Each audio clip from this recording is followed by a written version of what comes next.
Alright, what's going on, you guys? Brian back here with another video recapping night number 2 of New Year's Smash. So let's just get into it. There were two championship matches. The NWA Women's World Championship was on the line as it was Serena Deeb defending against Ty Conti. And the main event was for the TNT Championship. It was Darby Allin defending against Brian Cage. So in the opening match of the show, it was Pac picking up a hard-fought victory over Eddie Kingston. This one was really physical matchup between these two guys. They have been since Pac returned have been dying to get to face each other one on one, and they finally got the opportunity tonight. And Pac picked up the win over Eddie Kingston. After the match, Pac would lock in the Brutalizer, Butcher, and the Blade. They would get in the ring, as would Rey Fenix and Penta El Cerro Miedo. And all of a sudden, here comes Lance Archer, who has had issues with Eddie Kingston. He would get in the ring, and Kingston, Butcher, the Blade, and the Bunny, they would all run away after seeing Lance Archer coming out. Then Lance and Pac would go kind of face to face with Pac, or with Lance Archer telling Pac, "You need to get it straight, or there's going to be problems." And that was pretty much it for that. Then, in a match where if Chuck Taylor lost, he would have to become Miro's butler. It was Miro versus Chuck Taylor. Of course, Kip Sabian and Penelope Ford, who are going to be getting married on, I believe it's February 3rd at Beach Break. Um, they were at ringside in the corner of Miro, and Orange Cassidy was in the corner of Chuck Taylor. Of course, Chuck Taylor's tag team partner and the best friends, Trent, currently out with a torn pectoral muscle. Um, that was at the hands of Miro. A while back when um, or Miro beat him up or something like that for destroying his gift to Kip Sabian, which was like an arcade game thing that you would see at like those arcades. So Miro defeated Chuck Taylor tonight with the game over, or the accolade that he used when he was in WWE. And so now Chuck Taylor is the going to be the butler of um, Miro. So, and apparently next week we're gonna have an up. There's gonna be an update about what Chuck Taylor has had to do for Miro. And apparently he's gonna be his butler for like a month. So, well, that'll be interesting to see what happens with that.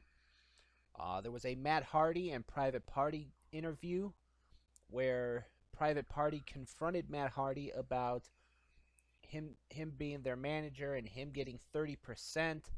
This made Matt angry, saying that, oh, if it wasn't for Matt Hardy, Private Party would be nothing. The fans wouldn't care about them, just like they didn't care about him after All Out. Um, and basically, he just told them that they have to start doing what he tells them to do. And how is that going to affect their camaraderie heading into next week when they're going to be in a six-man tag against Matt Sydal and Top Flight? We'll have to wait and see with that. The Inner Circle, all six members, they came to the ring to deliver their resolutions for 2021. I believe it was Ortiz made a resolution to improve one of his grandmother's recipes. I'm not even going to try to say the name because I'll probably butcher it. Hager said about winning championships. Sammy said something, made a resolution. MJF. Chris Jericho then made a resolution that him and MJF are going to be the AEW World Tag Team Champions. This made the rest of the inner circle angry. They started arguing about it, and this led to a three-way tag team match being made for next week, with the winning team being the team that represents the inner circle in the AEW World Tag Team title division, as it will be next week Sammy Guevara and Jake Hager taking on MJF and Chris Jericho versus Santana and Ortiz, and the winning team, whichever team wins, that will be the team that represents the inner circle in the tag team division. Then we had a Dark Order interview talking about their match next week, where they're going to be teaming up with Hangman Adam Page.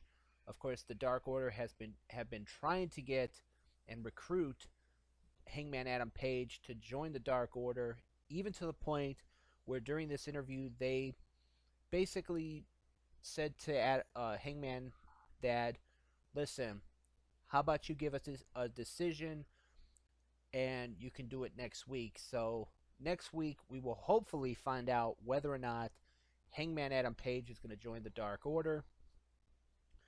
They're supposed to be in an 8-man tag, I believe it's going to be, where they're supposed to be fighting the Hybrid 2 and somebody else. So I don't remember who Hybrid 2's tag team partners are going to be, but yeah. We saw the Elite, and it was not AEW World Champion Kenny Omega and the AEW World Tag Team Champions, the Young Bucks. It was not that Elite. It was the so-called Elite of Kenny Omega and the Impact World Tag Team Champions, the Good Brothers, Doc Gallows and Carl Anderson, teaming up to take on the Varsity Blondes, Brian Pillman Jr. and Griff Garrison, and their tag team partner, Danny Limelight. Of course, Gallows, Anderson, and Omega this Saturday night will be competing at Impact Wrestling's event Hard to Kill, as they take on the Impact World Champion Rich Swann and the Motor City Machine Guns in what they are making out to be one of the most talked about 6-man tag team matches in Impact Wrestling history. The team of Omega and Gallows and Anderson, they picked up the win in this 6-man tag over Garrison, Pillman Jr. and Danny Limelight. Afterwards, Jon Moxley would come out. Of course, last week, Gallows, Anderson, and Omega, they went after Moxley when he attacked Omega last week after Omega defended the AEW World title successfully against Rey Fenix. And Moxley got in there. He went after all three of them. Then once they got the advantage, then here comes the Lucha Brothers out to even the odds. Then a whole bunch of other wrestlers came out to break up the fight. Moxley would end up by himself in the ring. Here come the Young Bucks to try to calm things down. Then the Lucha Brothers would super kick the Young Bucks, and it just broke down. And Omega and Callis, Don Callis, they left, and that was pretty much it for that whole scenario. And my question is, what do the Young Bucks think about this whole situation with, they're thinking that they're going to be teaming up with Kenny Omega, but then it turns out to be Gallows and Anderson teaming up with Omega tonight. So, where is that leave? What are the Young Bucks' thoughts about this whole situation that went on tonight? We had the waiting room with Dr. Britt Baker. Her guest was Cody Rhodes. Cody would be confronted by Jade, Carhill, I believe her name was. If anybody, please, if anyone knows what what Jade's last name was, please let me know in the comments below. Jade would be a special surprise guest of Britt Baker's. She would come out. She would confront Cody, saying that Cody did everyone a favor by knocking up Brandy. Uh, and when Brandy comes back, she's gonna beat her up. She's gonna go after her. This brought out Red Velvet, who has been under the tutelage of Brandy Rhodes over the last few months. She got in Jade's face. They started going at it. They started brawling. Then a lot of the women that were in the audience, supposedly, they came out to break up the fight. Then Britt Baker would roll a clip of her beating up Thunder Rosa from a while back. Then we would get a video of Thunder Rosa informing Britt Baker that February 3rd at Beach Break, it's going to be her versus Britt Baker one-on-one, which did not sit well with Britt Baker, but that is a match that has been signed. We had Jurassic Express versus FTR. FTR picked up the win in this tag team match. Jurassic Express was represented by Jungle Boy and Marco Stunt, and this came about because of what happened last week when FTR interrupted an interview that Jurassic Express were having, and they started bad-mouthing Marco Stunt. They actually pinned Marco Stunt in this matchup with a little bit of help from, and they actually had help near the end of this match from their manager, Tully Blanchard. Serena Deeb retained her NWA Women's title against Ty Conti in a really good, solid match. Ty Conti, she brought her A game, but it was not enough to defeat Serena Deeb, as Serena would retain her NWA Women's title.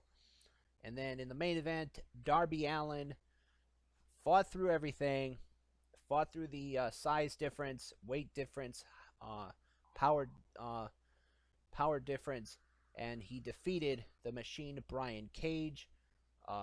Ricky Starks, who was in the corner of Brian Cage, along with Hook of Team Taz, he got involved, but who would appear? None other than the Icon Sting, who would go after Ricky Starks with the baseball bat.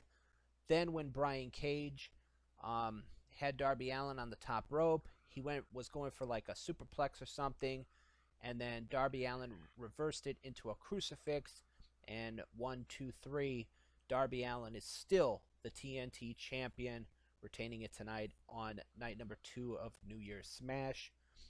So overall, good show. I have not watched NXT yet. Hopefully watch that tomorrow. I DVR'd it, so I'll probably watch it tomorrow. But tonight's New Year's Smash night number 2 was, I thought, pretty good. Not as great as last week's was, but it was pretty good. So if you guys watched tonight's episode of AEW Dynamite New Year's Smash night number 2, let me know what you guys thought of it in the comments below.